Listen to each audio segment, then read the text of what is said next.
SFIയെ ന്യായീകരിച്ച CPM സംസ്ഥാന secretary MV Govindan. Kottayam nursing college റാഗിങ്ങിന് പിന്നിൽ SFI അല്ലെന്ന MV ഗോവിന്ദന്റെ പരാമർശം. പൂക്കോട് കോളേജിൽ വിദ്യാർത്ഥി മരിച്ചതിലും SFIക്ക് പങ്കില്ല.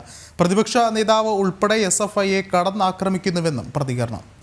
കൂടുതൽ വിവരങ്ങളുമായി പ്രജിത്ത് മോഹനൻ ചേർന്നുണ്ട്. പ്രജിത്ത്, ഒരുപക്ഷെ നമുക്കറിയാം റാഗിംഗ് ഉൾപ്പെടെ നിരവധി പരാതികളാണ് SFIക്കെതിരെ ഉയർന്നു വരുന്നത്. ആ ഒരു പശ്ചാത്തലത്തിലാണ് SFIയെ ന്യായീകരിക്കുന്ന വാക്കുകൾ CPM സംസ്ഥാന സെക്രട്ടറിയുടെ ഭാഗത്തു നിന്നുണ്ടാകുന്നത്. മറ്റു വിവരങ്ങൾ എന്തൊക്കെയാണ്?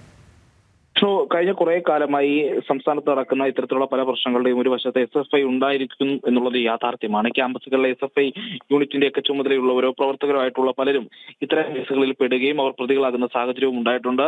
നമ്മൾ നേരത്തെ പൂക്കോട് വിഷയത്തിലും സമാനമായ രീതിയിൽ കണ്ടതാണ്. പിന്നീട് അവർക്ക് സർക്കാരിന്റെ ഭാഗത്തു നിന്നൊക്കെയുള്ള സഹായങ്ങളൊക്കെ ലഭിക്കുന്നു, അല്ലെങ്കിൽ വലിയ കാര്യക്ഷമമായ അന്വേഷണമൊന്നും നടക്കാത്തത് തുടങ്ങിയിട്ടുള്ള ഒട്ടനവധി പ്രശ്നങ്ങളും വിവാദങ്ങളും ഒക്കെ ഉണ്ടായതാണ്. സമാനമായ രീതിയിൽ തന്നെയാണ് ഇപ്പോൾ ഈ റാഗിംഗ് കേസുമായി ബന്ധപ്പെട്ടും SFIയെ സംരക്ഷിച്ചുകൊണ്ടുള്ള ഒരു നിലപാട് CPM സംസ്ഥാന സെക്രട്ടറിയും CPM ഒക്കെ സ്വീകരിക്കുന്നത്. പറയുന്നത് SFIക്കെതിരെ നടക്കുന്നത് വ്യാജ പ്രചാരണമാണ് എന്നുള്ളതാണ്. SFIക്ക് യാതൊരു തരത്തിലും ഈ റാഗിങ്ങുമായി ബന്ധപ്പെട്ടുള്ള ബന്ധങ്ങളില്ല. SFIക്ക് അവിടെ യൂണിറ്റ് ഇല്ല. അതോടൊപ്പം തന്നെ പ്രതിപക്ഷ നേതാവ് അടക്കമുള്ളവർ SFIയെ അനാവശ്യമായി കടന്നാക്രമിക്കുകയാണ്. മാധ്യമങ്ങളും അതിന് കൂട്ടുനിൽക്കുന്നു. പലതരത്തിലുള്ള വ്യാജ പ്രചാരണങ്ങളും നടക്കുന്നു.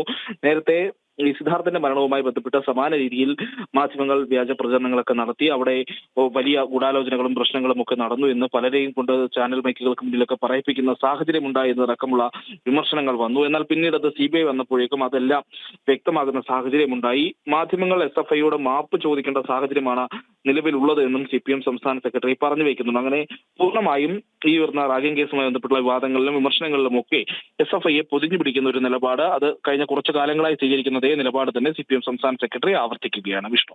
ശരി, പ്രജിത്താണ് വിവരങ്ങൾ നൽകിയത്.